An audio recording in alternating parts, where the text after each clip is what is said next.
And sa video na to, pag-usapan natin yung latest update tungkol sa pagbubukas ng border ng Japan para sa 98 nations and regions. Ayan, according sa Nikkei Asia, Japan to reopen to tour groups from 98 nations and regions. Guides will accompany visitors to carefully monitor their activities. Hi guys, this is Alan. Welcome back to this channel, Gaijin World. Japan will accept tour groups from 98 countries and territories, including the US and China, starting June 10. Ayan guys, meron ng definite date kung kailan magbubukas ang border ng Japan sa lahat ng mga bansang gustong makapasok dito, June 10, 2022, according to details released by the government Thursday, relaxing border controls that have been in place for about 2 years. This framework will play only to guided tour groups sponsored by Japanese travel agencies and similar organizations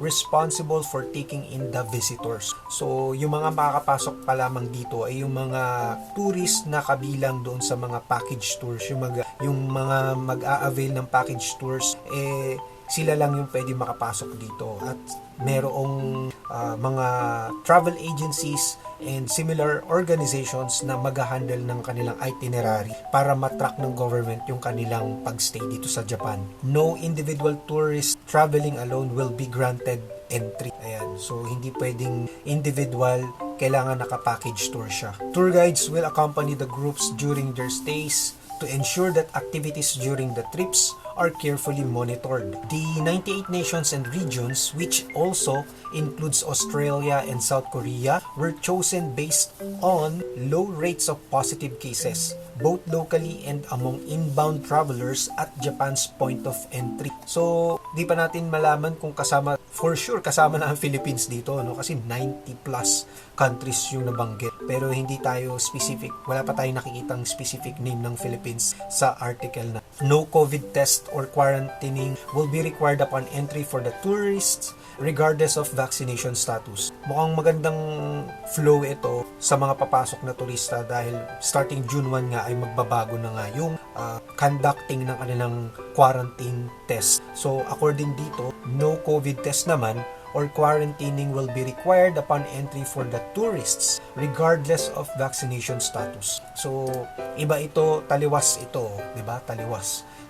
Iba ito doon sa rule ng mga working student, mga workers, foreign students, business travelers, or yung mga long-term na kailangan nilang magpa-quarantine. Iba ang situation na to dahil tourist naman yung mga pupunta dito. So, tingnan natin kung ano pa yung mga susunod na balita. Officials will start processing visas for the group tours on June 10. So, pag sinabing group tours, ito yung mga package tours na kung saan mas maraming as a group pupunta yung mga turista dito sa iba't ibang mga bansa. But it is expected to take some more time before the first tourist groups start arriving under the program. Dahil nga, 'di ba, 20,000 daily arrivals lang yung kanilang papayagan makapunta dito sa Japan. So, mukhang gradually ang pagpasok ng mga turista dito. Furthermore, the government in June will restart international flights at New Chitose Airport serving Hokkaido and at Naha Airport in Okinawa. Japan received 31.88 million tourists from overseas in 2019 before the spread of the coronavirus. According to the Japan National Tourism Bureau, the number plunged to 250,000 in 2021. So ganun kadami ang nawala sa sa ekonomiya ng bansa pagdating sa mga turista. With the yen currently at a 20-year low against the US dollar, the tourism industry hopes that will help encourage visitors from overseas. But many view the latest reopening step as insufficient. We will push the government to quickly remove the entry cap itself, said Hiroyuki Takahashi, chairman of the Japan Association of Travel Agents as well as the Tourism Bureau.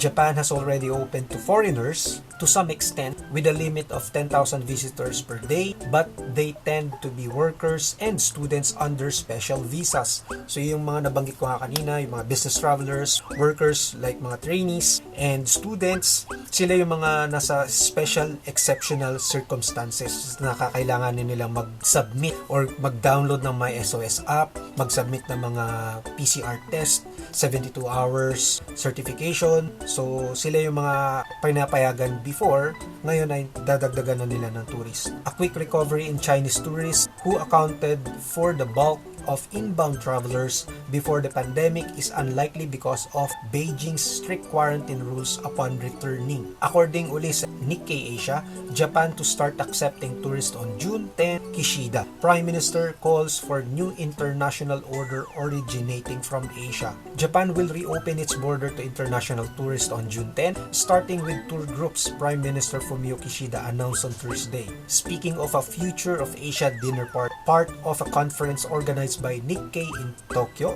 Kishida said, "We will resume accepting tourists on escorted package tours on June 10." Kishida also said the government is preparing to resume international flights at Hokkaido's new Chitose Airport and Okinawa's Naha Airport by the end of June. Hokkaido and Okinawa drew a lot of sports-minded tourists. Japan closed itself to general tourists more than 2 years ago as it sought a shield against the coronavirus. It has remained so in contrast to Western countries and more recently Southeast Asian nations. The strict measures was necessary for us to ensure that our medical system was on sound footing and provided time to administer vaccinations, Kishida said. However, from now on, we will further relax our border measures. In 2019, before the pandemic, about 31.9 million visitors came to Japan. In 2021, the number all but evaporated to 240,000. On June 1, a little more than a week ahead of the planned reopening, the government will double the per-day cap on international arrivals to 20,000 for those entering from countries with low positive rates. COVID test and quarantining will no longer be necessary. So nagbago na yung kanilang flow ng quarantine test pagdating ng January 1. Kishida's speech came at the end of the first day of the Future of Asia Conference, where leaders from Singapore, Malaysia, Thailand, and other economies discussed the region's challenges, especially as they grow more acute in the wake of Russia's invasions of Ukraine. So ayan guys, anong masasabi nyo sa news na ito? Kung may comments kayo, please comment down below, at kung nagustuhan yung video na to, please like this video and i-share nyo na rin dun sa mga naghihintay ng update related sa travel ban dito sa Japan. Thank you so much for watching, at huwag nyo kalimutang mag-subscribe. Kung hindi pa kayo nakapag-subscribe, mag-subscribe na kayo at i-hit nyo yung notification bell para lagi kayong updated sa mga ganitong klaseng news. Okay, so maraming salamat ulit sa panonood. This is Alan and I will see you on our next video. Huwag nyo kalimutang i-check yung mga videos na lalabas ngayon dito sa screen.